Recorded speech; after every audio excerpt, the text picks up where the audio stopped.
Statistics students, this is the third video for 8.2. On the back of the worksheet here, we are basically doing just pieces of a full hypothesis test. At no point are we doing a full start to finish one here. We're just trying to get used to the different parts of it. So on number 2, A and B, it wants us to express the original claim and then identify the null and alternative hypotheses. This is basically practicing steps 1 through 3 from our 8-step process. So step 1 is identify the original claim and put it in symbolic form. So my original claim would be 20% of adults smoke. 20%, that's a proportion or a percent, all the same thing. So this is going to be lowercase p, and it's not saying more than 20% or less than, it is just saying 20%. So this would be that p is 0.2. That's my original claim. That would really be step 1 of the process. Step 2 would be to state the opposite of this. What's true when that's false. So the opposite of equaling 0.2 would not equal 0.2. So really this was step 1 and step 2 in our 8-step method. Now it also wants the null and alternative hypotheses. This is basically step 3 of our method. Remember that the null, well, actually, sorry, let's do the alternative. The alternative, which is H1, is which of the 2 statements that I've done so far? I've done 2 statements so far. Which of those 2 does not have equality in it, does not have the condition of equality? Well, the one that does not have equality in it would be this one. So P does not equal 0.2 is my alternative. And recall that the null is always an equals. So it would just be P equals 0.2. So there's my 2 hypotheses. The whole thing about a recent survey of 1016, blah, blah, blah, that doesn't actually matter for this problem because we're not getting to that part of it. And even though it does not ask this, just to get into the habit of it, the sign on my alternative hypothesis tells me if it's going to be left tail, right tail, or two tail. And let's go back here. Since the sign was a not equal to, that means this would be a two-tail test, which again, we're not dealing with that on this problem necessarily, but it's good to get into practice. This is two-tail.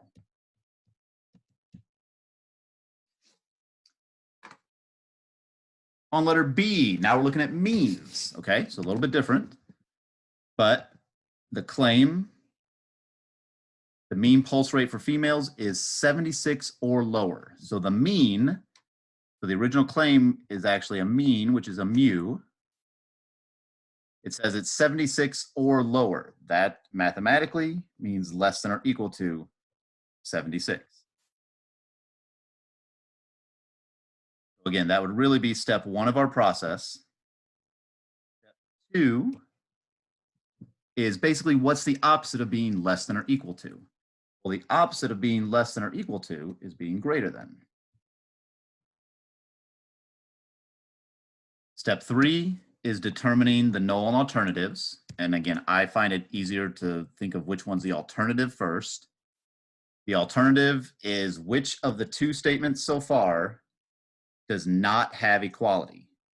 The one that doesn't have any equality in it was from number 2.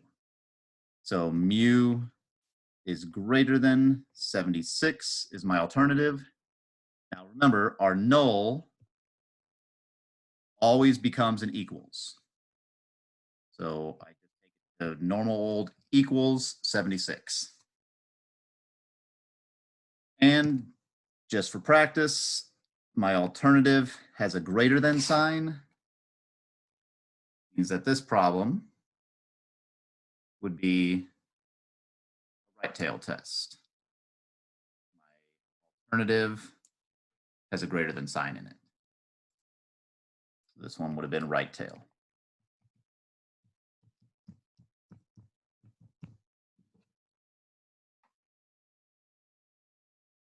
On the next problem, and again, we're not doing all the steps here. This one wants the p-value and the critical value or values. Okay, before I get to the p-value or critical values, I do need to figure out if this is left tail, right tail, or two tail. Well, let's think about this. Even though it's not asking me, my original claim was a greater than. So again, think of that as step one. Step two would be, what's the opposite of that? The opposite of greater than is less than or equal than. So then step three, my null and alternative. Well, the alternative is the one that does not have equality. That would be p is greater than 0.5.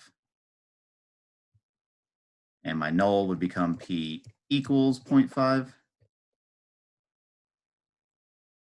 So the reason I did that is I wanted to figure out what type of test this is going to be. When it's a greater than sign, that tells me it's going to be right tail.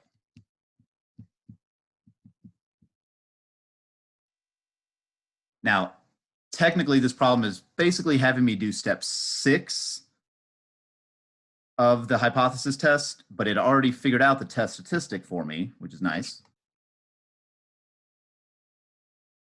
So how do I find the p-value? Well, let's go back to our slides. The p-value, there we go. This again was a right tail test. The p-value is the area right of the test statistic. So the p-value, I just figure out the area to the right of 2.00. So whatever the area is to the right, remember your sheet will tell you the area left. So you'll have to do 1 minus that. And that should give you a p-value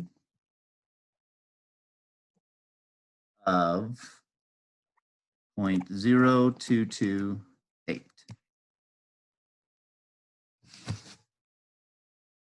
have this written up much nicer on the answer key. The critical value has nothing to do with the test statistic.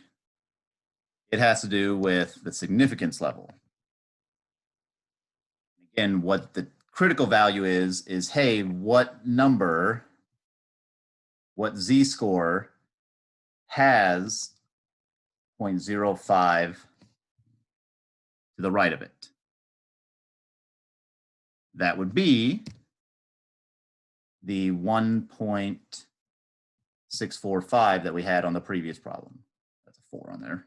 Looks like an H, but that's 1.645 again. That's my critical value.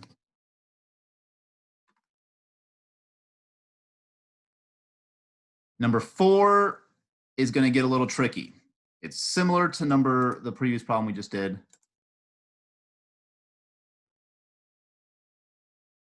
Except, oops, I'm on the wrong thing there. There we go. Give myself a little more room here. There is going to be something significantly different here that we have to be aware of. Okay, so just like I did on the last problem, though, let's figure out if we're left tail, right tail, or two tail. Here would be my original claim.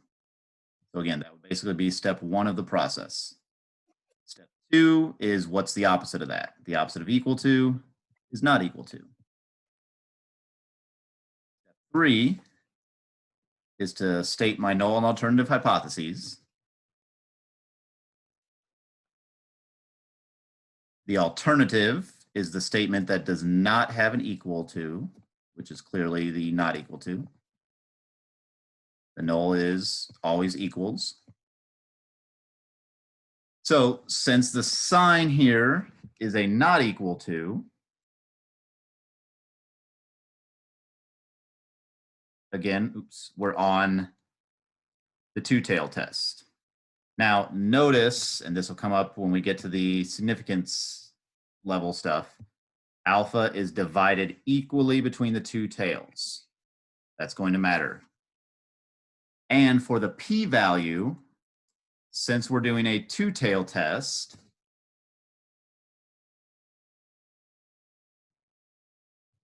let me erase this stuff. The type of test was two-tailed. The test statistic, well, let's look. Our test statistic was negative 1.75. A negative test statistic is going to be to the left. So my p-value is twice the area to the left of the test statistic. So that's a big difference. So I have to find the area, but then I have to double that. So for the p-value,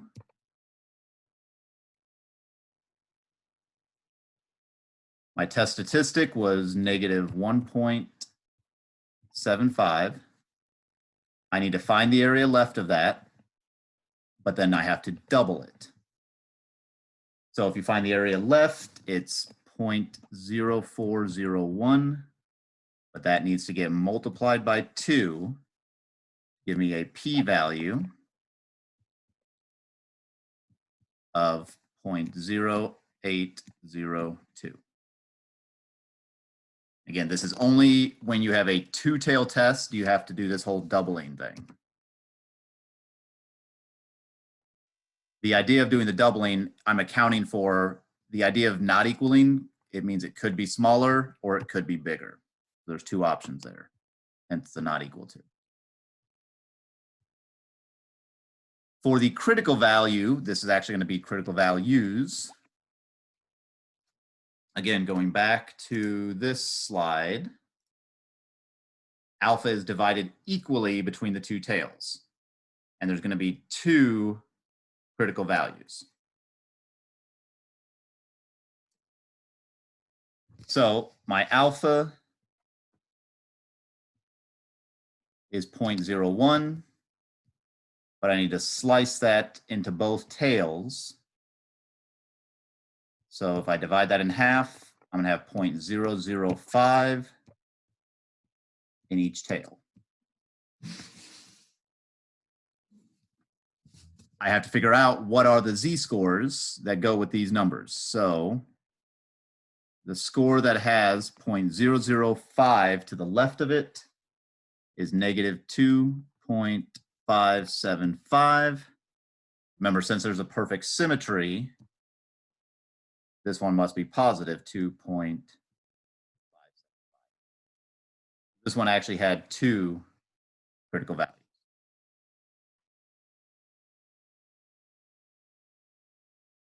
On the last one, it wants a conclusion about the null. That's really step 7. That's the do we reject or fail to reject. And state a final conclusion. That's basically step 8. So again, these problems are just trying to guide us through the pieces of a hypothesis test. So the original claim was women have heights with a mean of 166. It did all the calculation. Here's what matters. We have a p-value, 0.0614. We also have a significance level. And again, what this is saying is basically the result they got has about a 6% chance of happening if it's actually true that women's heights have a mean of 160. Well, while 6% is not a very likely scenario, since my cutoff was only things that happen 5% or less, it's not weird enough to reject.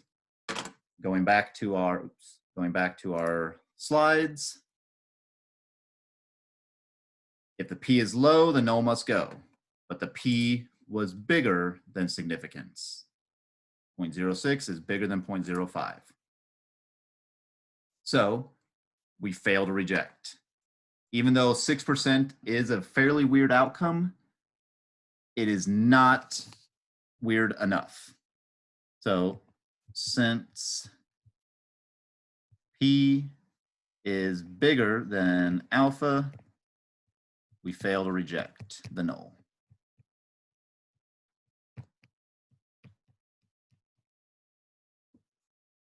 So that's step 7 basically that we just did. And then the final conclusion, well, let's look at that last flow chart. Does the original claim contain the condition of equality? Well, the original claim was women have heights with a mean of 160. That's not saying less than, that's not saying greater than, it is just saying 160. So that is equality. So this time, yes, it did.